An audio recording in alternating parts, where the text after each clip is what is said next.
तो दोस्तों आज हम बात करेंगे राइट टू इक्वालिटी के बारे में। ये हमारा एक और फंडामेंटल राइट है जो कि आर्टिकल 14 टू 18 तक की बात करता है। मतलब इसमें 5 आर्टिकल कवर होते हैं, 14, 15, 16, 17, 18।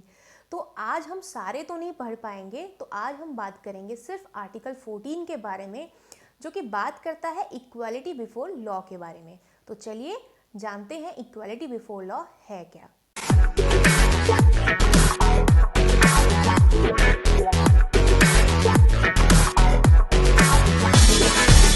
नमस्कार दोस्तों, एक बार फिर आप सभी का मेरे चैनल सहायता जुनून में बहुत बहुत स्वागत है।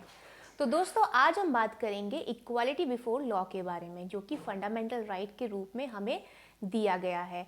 और इक्वालिटी बिफोर लॉ आर्टिकल 14 में आता है और इसको पार्ट 3 में हम पढ़ते हैं।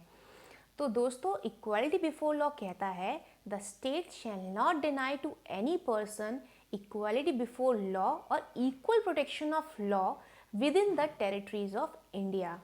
तो दोस्तों यहाँ पे जो सबसे पहले लाइन जो स्टार्ट हुई इससे the state shall not deny to any person. इसका मतलब यहाँ पे हुआ कि ये भारत के लोगों के लिए तो है ही ये अधिकार जो दिया गया है। मतलब भारत के जो लोग हैं वो इस अधिकार से तो प्रोटेक्ट होते ही होते हैं, जो भारतीय नागरिक नहीं है वो भी इसमें प्रोटेक्ट होते हैं। और इसमें लीगल एंटिटीज़ भी कवर होती हैं, यानी कि कंपनीज भी इसमें प्रोटेक्शन ले सकती है। तो जो आर्टिकल 14 है वो सबसे पहला ऐसा मौलिक अधिकार है जो कि इक्वालिटी के बारे में बात करता है। और इक्वालिटी के बारे में हमें एक जगह और पढ़ने को मिलेगा, वो है प्रियम्बल में। तो दोस्तों अगर हम इसके उद्देश्य के बारे में बात करें, अगर हम ये जानें कि आर्टिकल 14 को बनाने का क्या उद्देश्य रहा होगा, तो इसे हम एक उदाहरण के तौर पे समझते हैं। जैसे कि भारत में कई भिन्न भिन्न प्रकार के लोग रहते हैं। कोई किसी धर्म को पूजता है, कोई गोरा है, कोई काला है। अनुच्छेद 14 को लाने का मेन उद्देश्य ये था कि चाहे लोग कितने भी भिन्न प्रकार के ना हो एक दूसरे से, परंतु उन्हें बराबर का न्याय मिलना चाहिए, एक बराबर का न्याय होना चाहिए उनके साथ। दोस्तों आर्टिकल 14 जो है वो दो चीज़ों के बारे में बात करता है। पहले तो इक्वालिटी बिफोर लॉ के बारे में बात करता है, दूसरी तरफ वो इक्वल प्रोटेक्शन ऑफ लॉज के बारे में बात करता है। तो दोस्तों दोनों ही जो चीज़ें हैं वो इक्वालिटी के बारे में बात करती है, पर दोनों का जो मीनिंग है, मतलब है, वो बहुत ही अलग है एक दूसरे से। तो चलिए जानते हैं कि इक्वालिटी बिफोर लॉ का मतलब क्या है। इक्वालिटी बिफोर लॉ एक नेगेटिव कंसेप्ट में आया, जिसका मतलब है कि कानून सबके लिए एक बराबर है। यानी कि इसमें ये नहीं देखा जाएगा कि कोई अगर पीएम है या रिक्शा वाला है, सबके लिए कानून एक बराबर रहेगा। तो आर्टिकल 14 को हम एक उदाहरण से समझते हैं। आर्टिकल 14 का सबसे बड़ा उदाहरण रहेगा लेडी जस्टिस, यानी न्याय की देवी, जिसे हम कहते हैं, जिनकी आंखों में पट्टी बंधी हुई होती है। दोस्तों आपने ज़रूर देखा होगा। तो इसका मतलब होता है, जो आंखों में पट्टी बंधी हुई होती है, उसका मतलब होता है कि कानून जो है सबके लिए एक बराबर है, चाहे वो गरीब है चाहे अमीर है। मतलब जजमेंट सुनाते हुए किसी को भी उसके पद का कोई फ़ायदा नहीं होगा, चाहे वो पीएम क्यों ना हो या रिक्शा वाला हो, सबको कानून की नज़र में एक बराबर ही समझा जाएगा।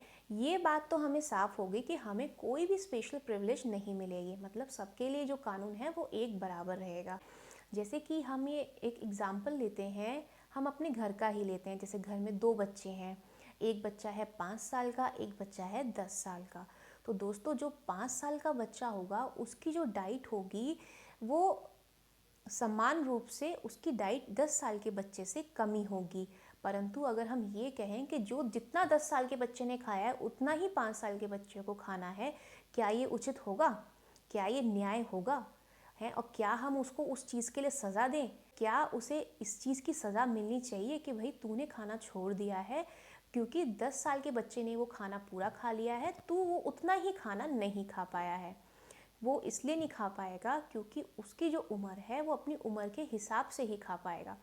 इक्वालिटी बिफोर लॉ को हम और अच्छे से समझते हैं। जैसे कि आप समझ लीजिए, लॉ कॉलेज में एग्ज़ाम हो रहा है, तो लॉ कॉलेज में एलएलएम का एग्ज़ाम चल रहा है, परंतु वहाँ पे सभी लॉ कॉलेज के बच्चे आए हैं, जैसे कि एलएलबी के, बीएलएलबी के सभी के बच्चे आए हैं, और उनको भी एलएलएम का पेपर दे दिया गया है कि एलएलएम का पेपर है, तो सभी जो हैं एलएलएम का पेपर क्वालिफाई करेंगे।